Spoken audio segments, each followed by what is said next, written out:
ආයුබෝවන් අපගේ public service knowledge hub YouTube නාලිකාව සමග එකතු වෙන ඔබව ආදරයෙන් පිළිගන්නවා. ශ්‍රී ලංකා පරිපාලන සේවා සීමිත තරඟ විභාගය, ශ්‍රී ලංකා අධ්‍යාපන පරිපාලන සේවා සීමිත තරඟ විභාගය, කළමනාකරණ සේවා නිලධාරී අධිශ්‍රේණියට උසස් කිරීමේ තරඟ විභාගය එනම් සුප්‍රා, කළමනාකරණ සේවා නිලධාරී සංවර්ධන නිලධාරී ආදී රාජ්‍ය සේවයේ විවිධ තනතුරු සඳහා වන කාර්යක්ෂමතා කඩයිම් පරීක්ෂණවලදී නිතර දැනුම විමසා බලනු ලබන පරිච්ඡේදයක් තමයි නිවාඩු කියලා කියන්නේ. රාජ්‍ය සේවයේ නියුතු නිලධරයන්ගේ නිවාඩු පිළිබඳව ආයතන සංග්‍රහයේ 12 වෙනි පරිච්ඡේදයේ සඳහන් වේ.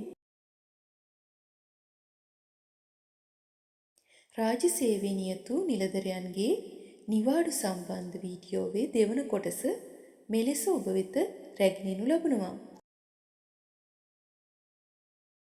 හිලව් නිවාඩු.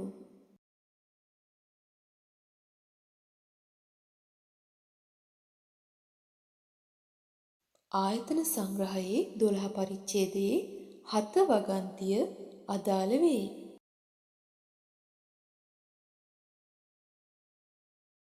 රජයේ නිවාඩු දිනයක හෝ සතියේ විවේක දිනයක වැඩ කර ඒ වෙනුවට ලබාගත හැකිය.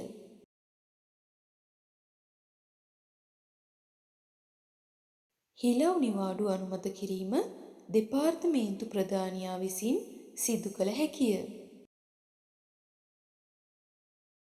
හිලව් නිවාඩු ලබා දීමෙන් රජයට අමතර වියදමක් දැරීමට සිදු නොවන බවටත් දෙපාර්තමේන්තුවේ සාමාන්‍ය වැඩ කටයුතු වලට බාධාවක් නොවන බවටත් දෙපාර්තමේන්තු ප්‍රධානියා වග බලාගත යුතුයි. නිවාඩු දිනයක වැඩ කර උපයා ගන්නා හිලව් නිවාඩුව එදින සිට වර්ෂයක කාලයක් තුල ලබාගත යුතුයි. එසේ ලබා නොගතහොත් එම හිලව් නිවාඩුව අහෝසි වේ.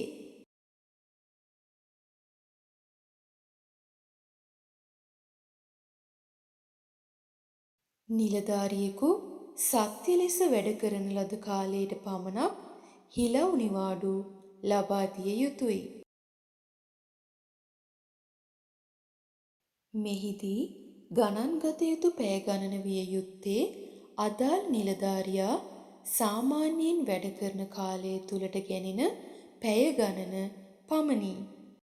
මෙරට ගත කරන නිවාඩු සමග හිලව් නිවාඩු ලබාගත හැකි නමුත් විදේශ නිවාඩුවකට සම්බන්ධ කර හිලව් නිවාඩු ලබාගත නොහැක. හදිසි අනතුරු නිවාඩු.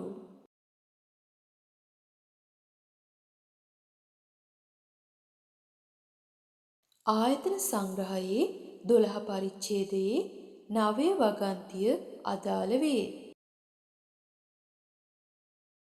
ස්ථිර විශ්‍රාම වැටුප් සහිත තනතුරක් දරන හෝ නොදරන හමුදා නිලධාරියෙකු නොවන රජයේ නිලධරයෙකුට හෝ අධිකරණ නිලධරයෙකුට හදිසි අනතුරු නිවාඩු හිමිකම් ලබාගත හැකිය.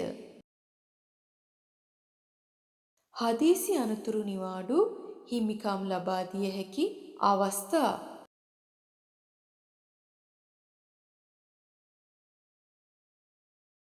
නිවසේ සිට රාජකාරියට එමින් සිටියදී සිදුවන අනතුරු සඳහා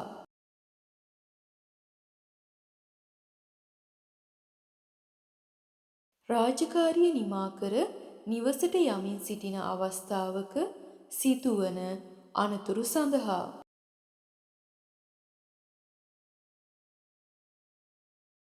රාජකාරියේ නිරතව සිටියදී සිදුවන අනතුරු සඳහා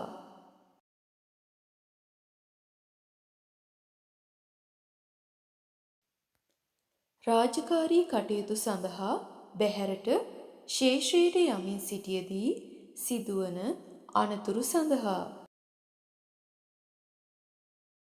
ශේෂ්ත්‍ර රාජකාරීවල නිරතව සිටියදී සිදුවන අනතුරු සඳහා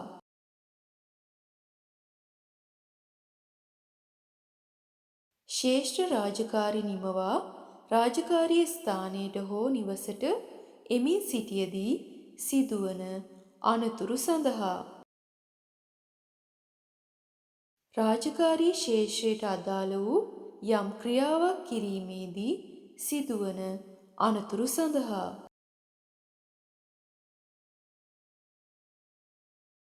හදිසි අනතුරු නිවාඩු වරප්‍රසාද අහිමි වන අවස්ථා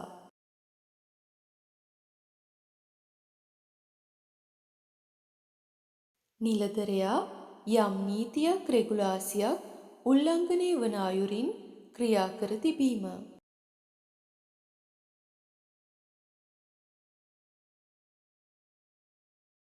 නිලධාරියාගේ සහායක නොසැලකිලිමත් භාවය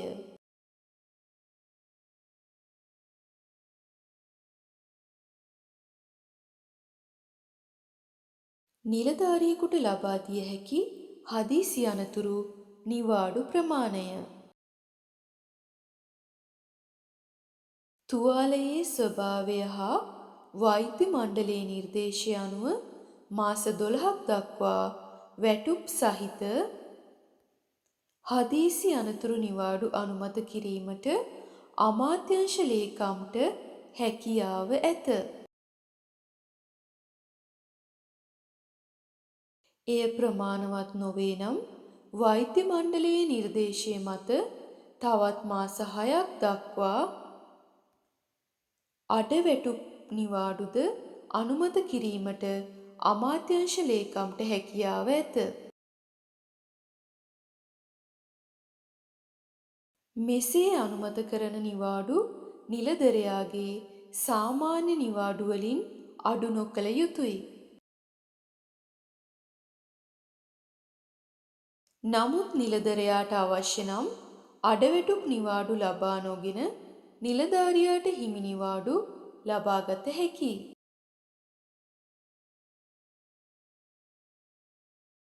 හදිසි අනතුරු නිවාඩු ඉල්ලුම් කළ යුත්තේ පොදු 5 ආකෘතිය මගිනි.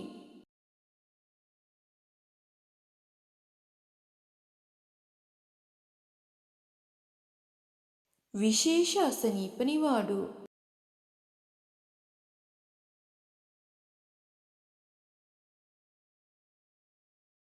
නිලධාරියෙකු ස්වකීය රාජකාරී කරමින් සිටියදී ඔහුගේ ප්‍රමාද දෝෂයක් හේතුවෙන් නොව නිශ්චිත වශයෙන්ම ඔහුගේ රාජකාරීවල ස්වභාවය හේතු කොටගෙන කිසියම් රෝගයක් වැළඳුනේ නම් එම නිලධාරියා හට විශේෂ අසනීප නිවාඩු ලබා දිය හැකිය.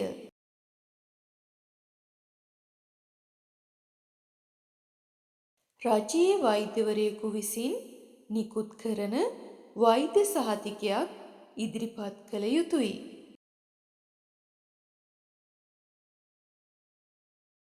වෛද්‍ය සහතිකය සම්බන්ධයෙන් අදාළ අමාත්‍යාංශයේ ලේකම් සෑහීමකට පත්විය යුතුය.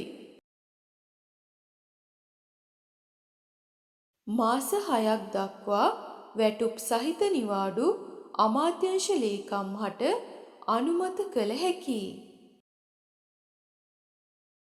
තවදුරටත් නිවාඩු අවශ්‍ය නම් තවත් මාස 6ක් දක්වා අඩවැටුප් සහිත නිවාඩුද අමාත්‍යාංශ ලේකම් හට අනුමත කළ හැකියි. මෙම නිවාඩු නිලධරයාගේ සාමාන්‍ය නිවාඩු වලින් අඩු නොකෙරේ. ඉකුත් නිවාඩු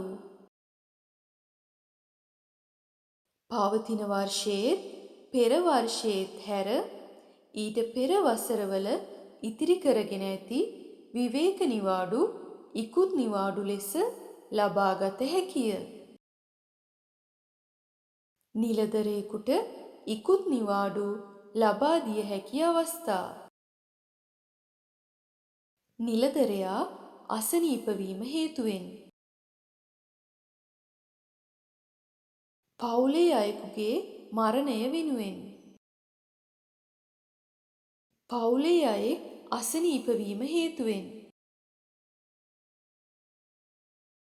නිලධරයාගේ පවුලේ සමාජිකයෙකු හට බෝවන රෝගයක් වැළඳීම හේතුවෙන්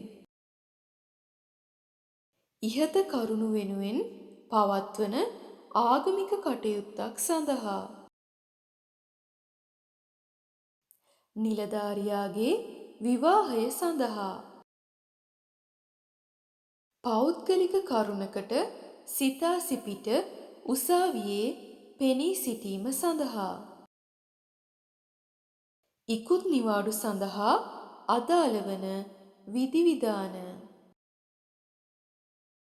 වෛද්‍ය හේතු මත නම් නිලධරයාට වාසිදායක ඕනෑම පෙර වසර 2ක ඉතිරි කරගත් විවේක නිවාඩුවල එකතුව දෙපාර්තමේන්තු ප්‍රධානියාගේ අනුමැතිය මත ලබාගත හැකිය.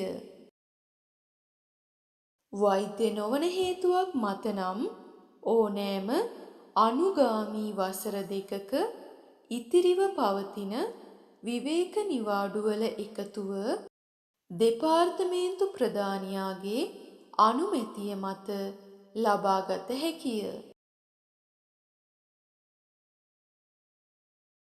දෙපාර්තමේන්තු ප්‍රධානියාගේ අනුමැතිය මත ලබාගත හැකි උපරිම ඉකුත් නිවාඩු දින ගණන දින 48කි.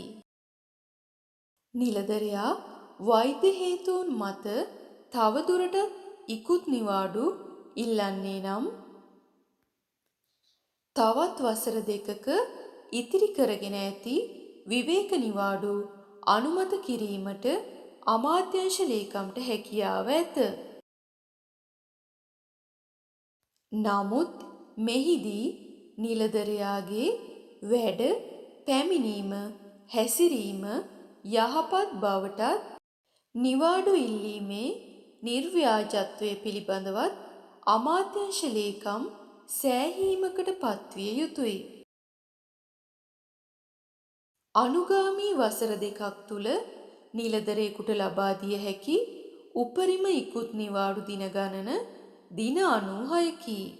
අපගේ YouTube නාලිකාව සබ්ස්ක්‍රයිබ් කිරීමෙන් මෙවැනි වැදගත් තොරතුරු පිළිබඳව ඔබට නිරන්තරයෙන් දැනුවත් වීමට අවස්ථාව ලැබේවි. නිවාඩු සම්බන්ධ 3 වන වීඩියෝව සමගින් නැවත හමු වෙනතුරු ඔබට සුබ දවසක්.